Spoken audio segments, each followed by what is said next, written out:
People with Policy. Thank you so much for tuning back in for part 2. If you haven't watched part 1, I will suggest watch part 1 first and then come back to part 2 because we finna finish it off. Before we begin today's video, make sure you press that subscribe button and turn on post notifications so you're notified whenever I post a new video. Follow me on my social media. And yeah, we're gonna go into part 2 of this video. This is pretty much Higher Learning with Van and Rachel. They have Larry Elder in. The first part was a little juicy, a little spicy, not gonna lie. I said it once and I'll say it again. They're really eating him up. I think Larry Elder just did not come prepared for their facts.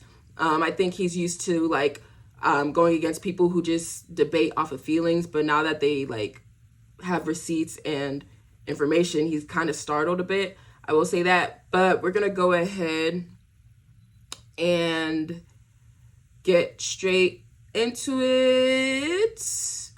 Keep in mind, y'all, I'm letting it run through because it's longer. Usually I pause and make my commentary. So if my voice is annoying, then I don't know what to tell you. I'm just going to be talking over it here and there. But I'm going to try to wait to the end before anything. But yeah, let's go ahead and start. Is it recording? I always got to double check if it's recording because sometimes this stuff be glitching. All right. Education, make sure that you don't get involved in the criminal justice system. You will not be poor. That is a message we ought to be sending Black people. That's not what I'm hearing from you. What I'm hearing from you is, oh my God, Black people can't get a loan. False. Oh my God, Black people are oppressed. False. Oh my God. Okay, just for context, they're talking about the conversations about the obstacles. Van brought up the obstacles that Black people specifically may not have when it comes to Larry Elder saying what the solutions are. So what Van is trying to get across to him is that, yes, we can say that Black people need to do A, B, and C, but let's talk about the full conversation. Why is it hard for Black people to get to A, B, and C? And that's pretty much where they're missing each other at, because Larry's just stuck on the solution. Like, go to school, do this, do that. Mind you, that school thing is not going to school 15, 20 years ago would have probably guaranteed a better future, but going to school now, that's not guaranteeing nothing but debt. So let me just put that out there. But just to give context as far as where they are and where they're at in the conversation right now. People were discriminated against, and we remain discriminated against. False. Oh my God, there are disparities, therefore it must be systemic racism. False. I don't accept that at all. I think, Larry, what becomes frustrating is that there seems to, and I think this is what Van is saying, that you don't accept challenges or the reality of what's happening in 2023. You say the systemic racism existed at a time, but you act as if, I'll let you talk, you act as if it doesn't exist today. And when what is the reality that exists today? Stop Tell me what interrupting. it is. Okay, when you talk about, we were talking about home ownership and loans and how there's this disparity when it comes to white people and minorities. You talk about a case in 1995. If you just look at today, there's currently a huge settlement, the largest ever, with City National Bank for discriminating against Black people when it comes to redlining and cutting them out of homes and giving them loans. You look at Wells Fargo, they're about to settle a huge suit right now with Black people because they were denying them lower interest rates and weren't allowing them to refinance their mortgages while they were allowing or loans, and they were allowing white people to do that. That's 2023. Both of those examples are 2023. It's still happening. Those disparities exist because it happened back in the day, but it's still happening in 2023. If it wasn't, why are they settling? Oh, you settle for all sorts of reasons. You settle because you don't want the bad PR. You settle because it's less expensive than litigating the matter. Or because it's true and you don't want the discovery to come out and everyone bad find PR out. has no hand in it because it's the fact that you have that case anyway. Why would I not want to lend money to a creditworthy person? A, and B, if it's true, why then are community banks doing so poorly, as Van just now said? Given the fact that there are all these creditworthy Black people who could get loans, who aren't getting loans because the man doesn't want to give them a loan, why then aren't Black community banks thriving? Seems to me that there's a huge market for it. Why aren't they thriving? The capital hasn't been made available to Black people. We need better. Let me ask you a question, Larry. You talk about education. Larry. No, you didn't answer my question. Larry, Larry, you got it. You got it. So score one for you, Larry. Let me ask you a question. You talk about education. And by the way, the reason for the recession that we had in 2006, 2007, 2008. You're gonna blame that on Black people? is because of this lie that banks were not lending to creditworthy people. People like Bill Clinton put teeth in the Community Reinvestment Act and basically punished banks who were not lending in ways that they thought they ought to lend. And as a result, the whole lending criteria for banks essentially went away. You could fog up a mirror, you got a loan. Between 2010 and 2013, Black net worth fell almost a third. Why? Because a lot of Black people had loans, got homes that they couldn't afford because of all the pressure put on banks to lend to people that were, quote, non-traditional borrowers. I think they're missing the point that two things can be true at once. People that people on the left wanted to help. So it didn't help anybody. Okay. But he also didn't address this Rachel's point. This is because Rachel had a really, really fundamental difference that we would have. And I'm taking everything that you're saying in good faith. But you're entitled to a different opinion. You're entitled to different facts. It is a right, fact but I'm not giving you different facts. 30%. He wants to argue so bad, y'all. It's obvious. He wants to argue so bad. Larry Elder really wants to argue. Black. All of America was responsible for the financial crisis. But listen, if you ask me, so therefore that's it. But look, Larry, let me finish. Larry, this is important. Larry, this is important. This is something called the Commission on the Financial Crisis. And I urge you to read the report and read the ones that were filed by Republicans. Larry, and they talk about how this is important. All because of these social reasons, and it hurt the very people that Black people. Larry, this is important. This is important because this. I think what I said was important too. It is. I receive it. Acknowledged it But already. what I would say is this. I'm not sure you did. I do. I've heard. By the way, just to be honest with you, like I understand the point of view that people want to say.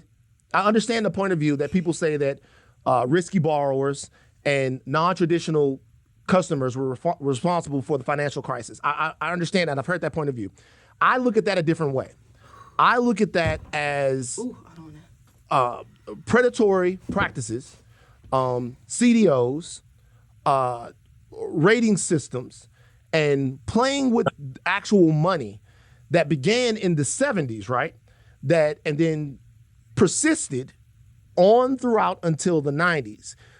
Being able to mortgage-backed securities and how you take a mortgage-backed security and then put that out there to make that in a way. You don't want to hear this. Hold on, hold on. You don't want to hear this. The reason why you don't want to hear this is because I feel like sometimes. Hold on. I feel like sometimes I don't want to hear it is because it's not true. I feel like sometimes on the right, you guys want it both ways.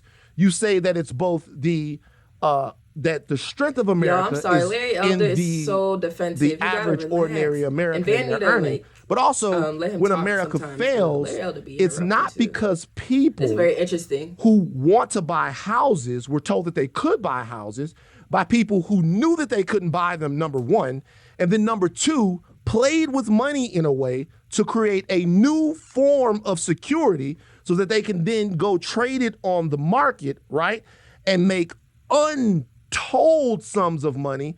That on top of the regulatory capture that existed when those same people at Goldman Sachs and all of those other places who have been put in charge of the Treasury, who had so much influence over the Fed, then turn around and bailed out all of their friends and left the American people that you say and the Republicans say are the lifeblood of this country, left them holding the bag, right? And then left them holding the bag, and then you want to come around and say it wasn't the system of credit ratings and the bogus credit ratings. I mean, people lost their entire pensions in that. People lost all their money in that. It's not Kenneth Lay and Enron from before.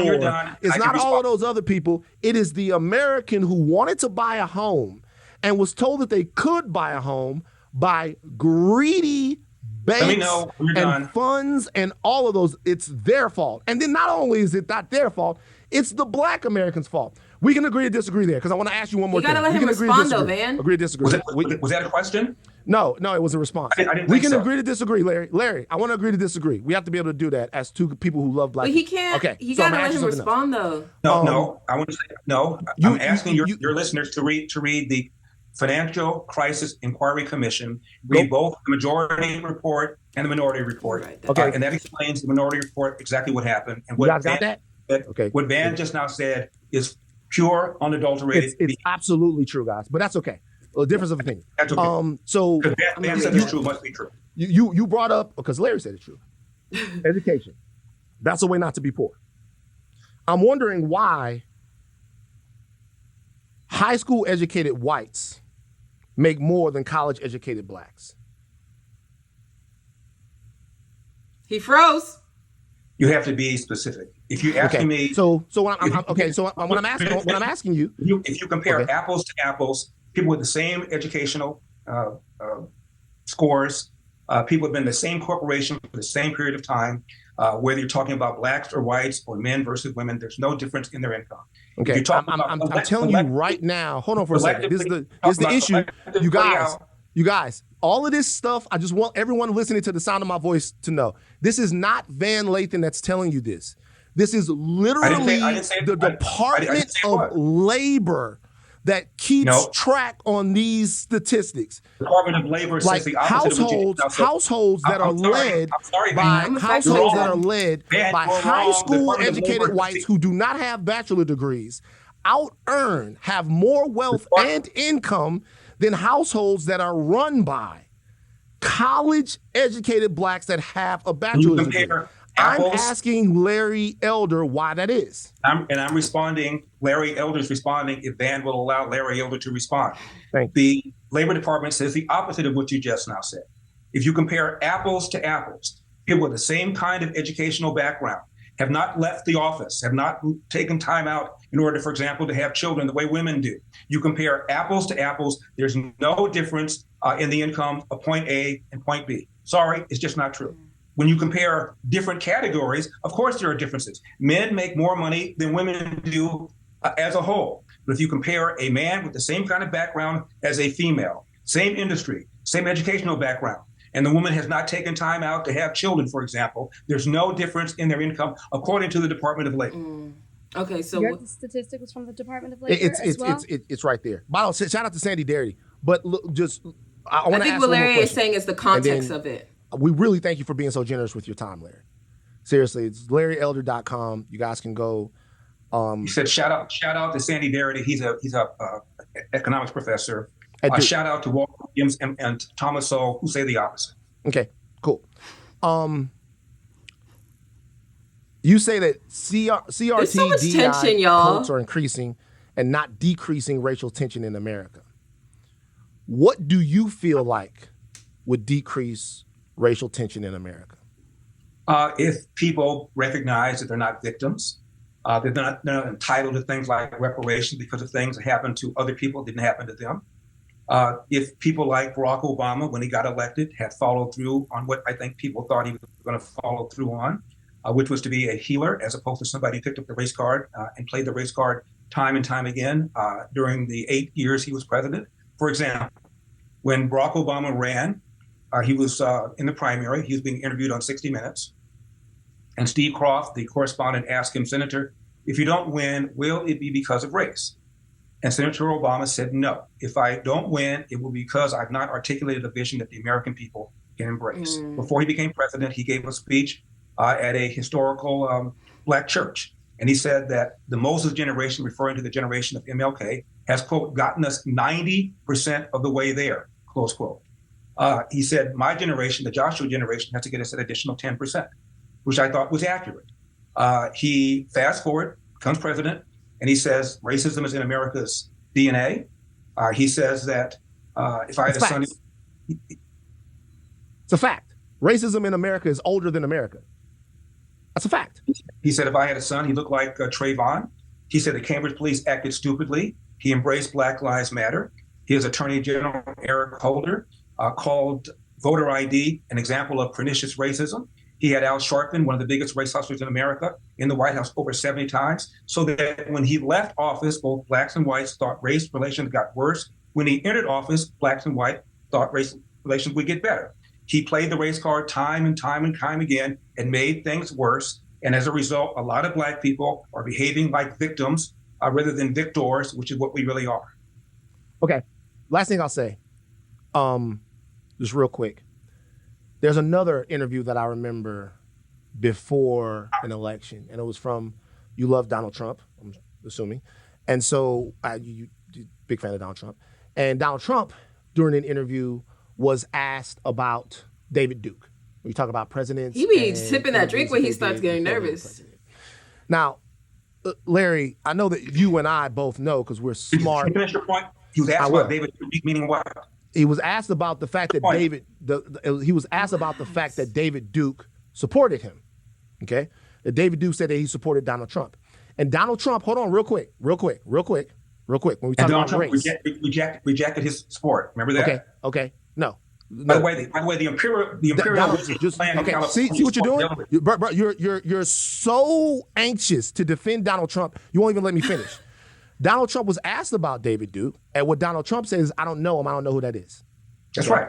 So therefore what? Motherfucker, we know that Donald Trump knows who David Duke is. Hold on, wait, no, Larry, we know for certain that Donald Trump knows who David Duke is. We know for certain because Donald Trump has insulted. Well, wait, stop. Donald Trump was the best one in history. Stop. Hold on. Wait a second. See, Larry. We know for certain that he knows who he is because he has this. Hold on, wait, Larry, let me finish. Larry, let me finish. Larry, it's a whole Calvin Candy situation here. Let me finish.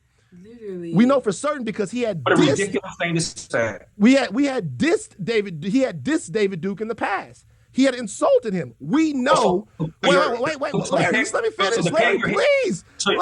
So the pen you're hanging your Donald Trump as a racist hat on. Larry, I'm not saying. Larry, listen. Larry.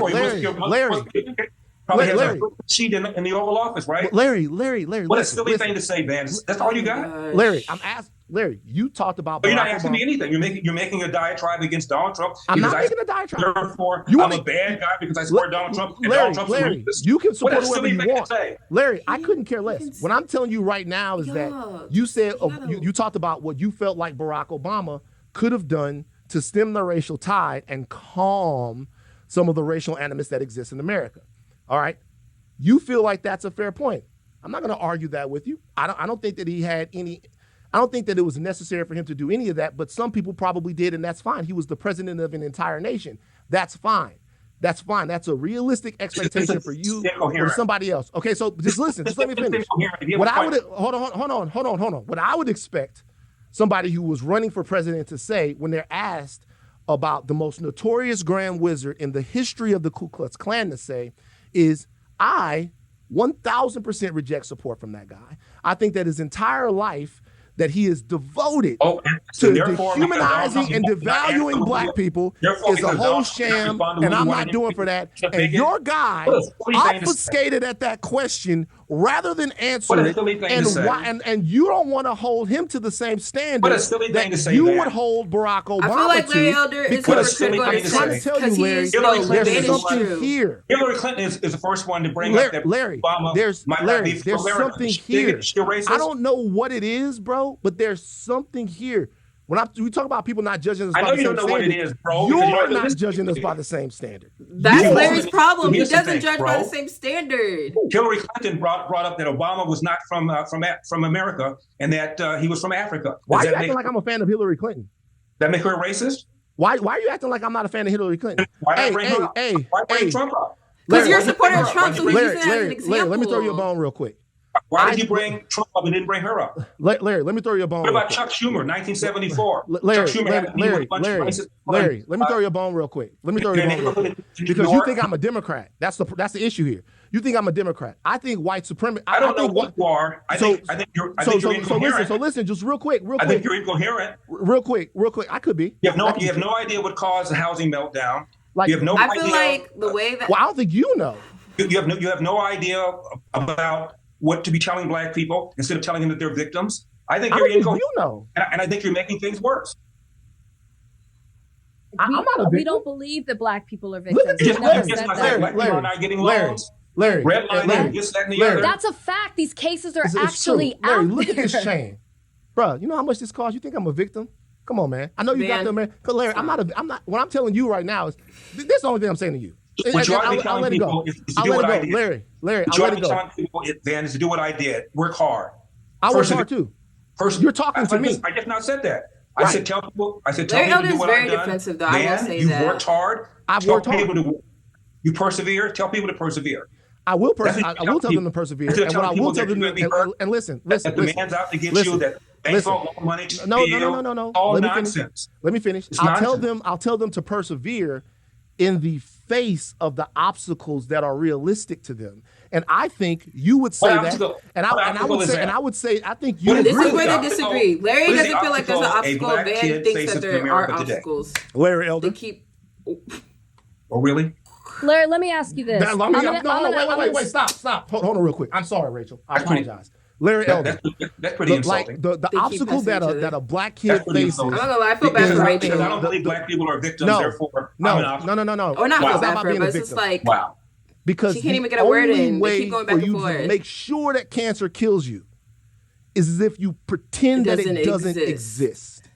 The only way to make sure that whatever's up against is to pretend like it doesn't exist. So the only way that racism wins, the only way that inequality wins, the only way that homophobia wins, the only way that systemic racism wins, the only way those things win, Larry, the only way that they win is to pretend that they don't exist. And you represent a side of this argument that wants to pretend that they don't exist. So what I would say is, I can see why a lot of people complain about Larry Elder. I'm not even going to lie. Who wants to look at the country in the way that it is now, he makes it hard to have a conversation. Has a plan, I'll listen to him. But it's somebody that tells me that it's not raining when the rain's falling so clearly, that I cannot get into.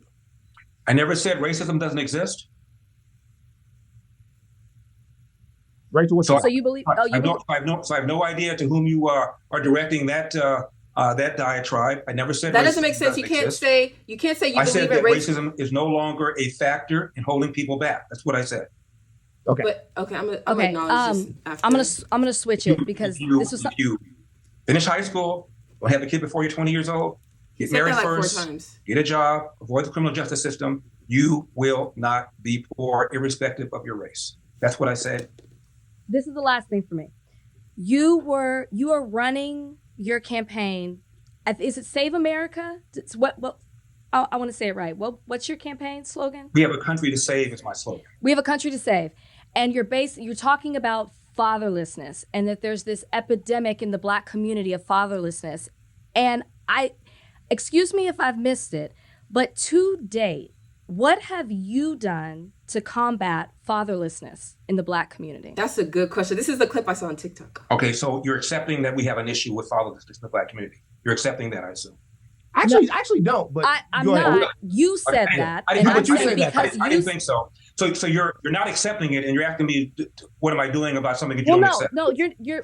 My question is clear as day. You say that it exists. You say that he didn't have an answer. Exists. I'm acknowledging that. I'm acknowledging your statement. You just said you weren't acknowledging it. So now you're acknowledging it. No, I said I don't agree with it. I'm acknowledging what you have said. You have said that there's this epidemic. So the question is, what have you done? You don't agree that there is. I just want to understand what the question is, Rachel. So you don't agree that there's an epidemic. I'll say it. But you want to know what Larry would do about something that you don't think exists. I'm not going back. I'm asking you a very clear question, not even long-winded. The question is, what have you done? What have you done? What have I done to address a problem that you don't think exists? So do you not want to answer? You don't have to answer, because I think that's the answer. Is that have you not done anything to combat fatherlessness? You just now acknowledged, in your opinion, that what I just now He's said. He's trying to gaslight. It's and now clear. He's trying to gaslight. What have you done? Have you done anything? He hasn't. That you don't think is a problem. Larry, we gotta go. Larry, hold on. I'll take that as a no. Yeah, we got Larry. It's not that hard. That's like he's not saying anything. Larry, tell him where to go. How have you tried fatherlessness? We gotta go, Larry. You don't like we can't do that now. You gotta at least. That's the woman in the house. You gotta at least. I'm not. Fatherlessness, and now you want me to do. To answer Larry, it's your campaign, Larry. Larry, this is your campaign. Your campaign is about fatherlessness. I'm giving you the floor to talk about how you have combat fatherlessness because you say it is such an issue in this country and you don't want to answer. Because he hasn't done anything. I'm happy to answer the question, provided that you acknowledge that there is a problem. Larry, get the fuck out of here. like that's Larry Elder, guys. Bro. LarryElder.com. He's got a lot of other things. He actually says a couple of things on here I will say that I do agree with. So Rachel, you're ending this interview not agreeing that there is an epidemic of fatherlessness. Why do you keep trying to come at Rachel? You're not addressing a problem that you does not think Rachel exists. just mind her Okay. business. You can put it back on me, Larry. That's fine. He's a gaslighter. Everybody can see you did not answer the question. So I'm happy. No, you did not acknowledge that there is even a problem, and you want me to ask how I would address a problem that you don't even think exists. Okay, just Larry, we've been disagreeing this entire podcast, and you've been answering the questions that have been given to you. Let me tell you why I say what I say, because I think you're taking my answer and attributing it to Rachel. But this is what I said. Like, according to the CDC, 58% of black fathers live with one or more of their children, and even a larger majority, 72.7% of black fathers talk with their children he just didn't have an answer about to the things question. that happened. Like he hasn't done anything to combat it. Several times that goes a week back or to more. my main point. Real quick, he wants to say what the problem is, but no black solution. Fathers, hold on, wait. Like Real we quick. can say there's a Black problem with fathers 70% not being in the home. So what were have you more done? likely to Nothing. have bathed, dressed, diapered, or helped their children use the toilet every day compared with white and Hispanic fathers. I'm not saying that we don't need to address fatherlessness. What I am saying is whether or not rather than have a holistic conversation I will say about Van the changing did dynamic of the American family in totality, even what he was saying and was how facts. it looks, sometimes black men get demonized by right-wing talking points, acting like they don't love their children. I'm never ever going to like have a disagreement with someone who wants to talk about the importance of fathers. Larry, let me finish, Larry. I've heard you talk about your father. I've heard the way that you revere your father, and I connect with you on that. I lost my father 2 years ago. He was my hero. He was a small business owner, Baton Rouge, Louisiana, owned TNT Construction, a subcontracting company. He went out, and we're in a city. There's no more in Louisiana, in the South. That's dominated by white contractors, made a living for his family every single day, taught me his business, taught me the value of hard work, taught me the value of responsibility, of protecting your family, taught me the how to stand in my truth when I'm talking to someone. I revere my father. I wish everybody had one just like him. Once again, I am looking at this problem in the way that I feel it actually exists. We can actually. I'm being honest. I don't like how they just did Rachel. I don't want you to respond to me. Not really, man. It's like I don't want you to respond to me. It was her question. To respond. You don't want me to respond to what you just now said, Larry. I don't get to respond to it. I want you to respond to the question that my co-host asked. Okay, period. I like. I am going to respond. Thank you. Don't talk to me. Talk to Rachel. It's Rachel's question. I'm talking to both of you. A young black man, aged 10 to 43, is 13 times more likely to be murdered than a young white man, same demo. The number one cause of preventable death for a young white man, 19 years and under, is accidents, like car accidents, or drownings, or drug overdoses. The number one cause for death, preventable death, for a young black man, 19 years and younger, is homicide, almost always at the hands of another 19-year-old black man and under. Blacks account for 60% of the homicides, the shootings, and the robberies in America. Now, I'm sure that neither of you is prepared to say that black people are genetically inclined to commit more crime. And if you're not going to say that, and I hope you're not, then if it isn't fatherlessness, if it isn't the absence of a father married to the mother in the home, please tell me what it is that causes these stats. Would you like me to answer that question? I will answer it right now. Answering the question. So I answer that question. So I answer that question. That wasn't answering the question. She was asking what have you done? What influences any group of people, not black people, not white people, not our Hispanic y'all better bring me on there. Be they Afro-Latino or white identifying Hispanics. What influences crime, destitution, and violence in any community is lack of access to life-affirming structures. Is family a part of that? Okay. Out loud, man. Well, can I finish? You asked me to answer it. That wasn't even the. Okay, y'all. I wish. No. Are you going to answer before we go? You don't want to hear that. Before we go, are you going to answer Rachel's question? Are you going to answer Rachel's question? What have you done about fatherlessness? What have you done in your? You acknowledge that we have a problem with fatherlessness in the black community. Larry, please answer. What have you done to combat fatherlessness? I'm waiting for Rachel to answer my question, then I'll respond. I've already answered that question. So you want me to respond to a problem that you don't think exists? It's okay. Okay, you don't LarryElder.com. LarryElder.com. You have been very generous with your time, Larry. We Larry appreciate Elder you. One does thing not I have will an say answer. about Larry Elder, and this interview has been very robust and feelings have been up there. That's how it's supposed to be in America. You should have conversations with people you disagree with. Larry Elder is always here for the argument. He's always here for the fight. He believes what he believes, and he'll go anywhere and talk about it. There are a lot of people on the right that wouldn't make the time to come in and sit down and have the conversation with us, but Larry Elder did. We do not agree with very much. We might actually think that our various ways of looking at things. I'm not gonna lie, this interview was so bad for Larry. It made him look really bad. I'm not even gonna lie to y'all. Thank you for joining us on Higher Learning. And don't forget my book, As Goes California. My mission to rescue the Golden State and save a nation is about what happens when you have a one-party state like California, where Democrats have dominated the state for decades. People are leaving, crime is up, homelessness through the roof, our school test scores are near the bottom, our budget is a disaster. The average price of a home in California costs 175% above the national average, largely because the Democrats are in bed with the environmentalists and they don't want any kind of new construction. So if you want to make sure that what happened to California does not happen to your state, read my book, As Goes California, My Mission to Rescue the Golden State and Save a Nation. Thank you, Larry. Thanks for joining us. My pleasure. All right, Rach. What'd you learn? We go watch a little bit about this. I'll tell you what I learned and what I wasn't expecting. We knew this interview was coming. We had talked about it. We've seen Larry Elder do other interviews. We know his talking points. Oh my gosh. We know where he stands on certain issues. Wasn't expecting Before we watched the reacting to Larry, there's two things that I wanted. Okay, because I told myself I wasn't going to keep pausing it. If I kept pausing it, it would have started glitching or whatever. There's two things I wrote down that I really wanted to, I would have just asked him about. Larry Elder said that racism exists. He said systematic racism does not exist, but then again, later in the interview, he said racism does exist. People have to understand, as long as racism exists, systematic racism will always still be there. Because you can't have a systematic, you can't acknowledge and say that the system is not racist, but then acknowledge that there's racist people. Because you have to understand that racist people, all systematic racism is racist people working in the system. You see what I'm saying? So Larry Elder said that racism exists, but systematic racism does not exist. That is a contradiction, because what people don't understand, systematic racism, what you need for that to exist is racist people to morph and work in the system. So you can't acknowledge, oh yeah, racist people, they're still here. It still exists in America, but not the systematic racism. That no longer exists. That doesn't make sense. In my opinion, at least, that just doesn't make sense, because if racism exists and they're working in a system, then what do you call that?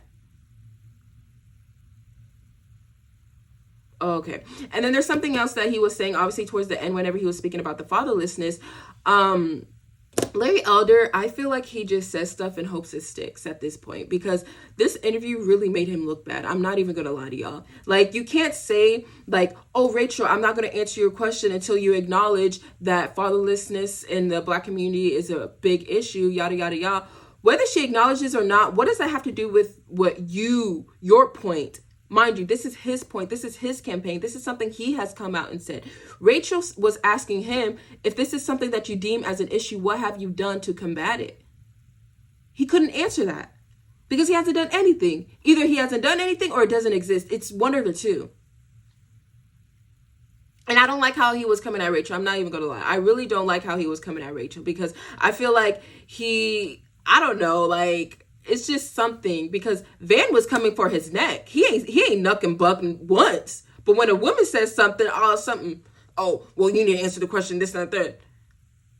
Excuse me? Where was this energy when Van was just calling? Anywho, I just feel like overall, he just did not like the fact that they came prepared. I don't know if he was expecting it to be as easy as Breakfast Club, but baby, no. He met his match, and I really think that this interview made him look bad. I'm not even gonna lie. I wasn't really the biggest Larry Elder fan prior. I wouldn't say I'm it's hard for me to say I don't like somebody, because I don't know these people. But I would say he just never was on my radar like that. His campaign never really gave me the oomph to even want to like look into that deep. Just him as a candidate, he just wasn't. I feel like he's just running his campaign to be vice president. But yeah, that's just my opinion. But we're gonna watch part of how they react to the other, then we're gonna close out. Agree on anything? Wasn't expecting to sway Larry Elder in any way. I knew it would be a back and forth. What I learned and what I wasn't expecting was how much he hates women. Ooh. The way you cannot listen to that entire interview and see the way that he responded to you. I said that. Versus the way he would respond to me. I said that. I was very respectful. You could see. I asked very succinct questions. Yeah. You did. And the moment I asked a question that he didn't have an answer to, which was very obvious, he was very much so condescending in the way that he handled me. To the point where I had to raise my voice, which is not my interview style at all. I leave that to Van. That is not me. But it was so disrespectful. And I had an inkling that he was that way just in other interviews, and I've watched the way he treats the man versus the women. With women specifically. There just seems to be like a disgust. But he didn't come on that way. But as we continued the interview, the way he responded to me in the end at the last question, I mean, you even had to direct him, because he was answering your question, you had to direct him right back to me. That wasn't expecting. She makes a Donnie, your thoughts. Really good point, though.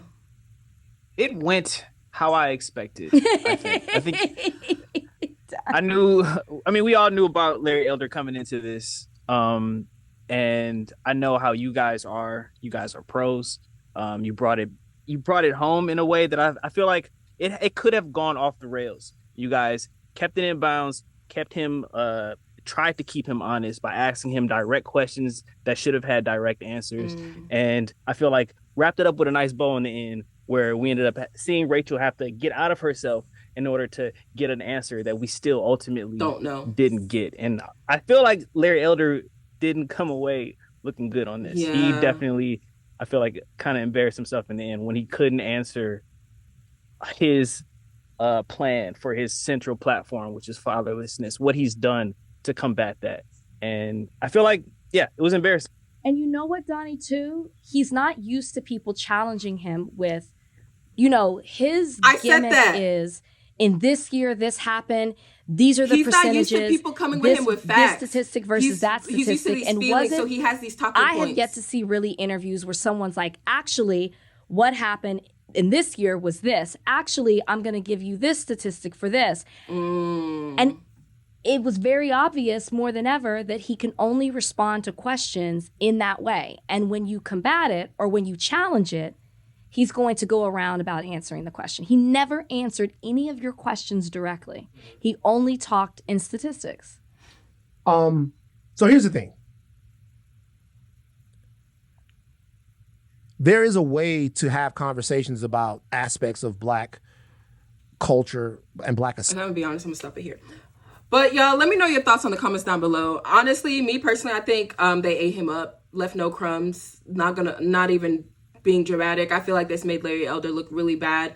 I feel like, especially with the Rachel situation at the end, the fatherless question, you can tell every time he got nervous. Like at some point, the cup was actually empty, y'all. I'm not even being dramatic. Like, you can tell he had no answer to that question. And another thing that he kept doing was just repeating his talking points as far as like, oh, in America, you just need to go to school, go to college, don't have babies before 20. Like, you can tell he's looking for his clickbait in that. I think they did really good. I will say Van just needs to work on having it as like an interview and not a lecture, because what he was saying, even though I agree with a lot of what Van is saying, you don't want it to make it to where it's just you lecturing your points, but more so it being conversational. Overall, I think they did good. I like this interview. I wish Rachel had the opportunity to speak more, but I feel like even if she did speak more, Larry Elder would find a way to like come at her more, like again and again, if that makes sense. I don't know. I feel like, Larry Elder is different. But let me know your thoughts in the comments down below. If you didn't watch part 1, make sure you watch my part 1, because it kind of ties everything in. It was interesting to say the least, but Be sure to like, comment, subscribe, turn on post notifications so you're notified whenever I post a new video. Follow me on my social media. And thank you for tuning in, y'all. This is Uduak. Not me trying to sing. It's Uduak, connecting people with policy. God bless y'all. Deuces.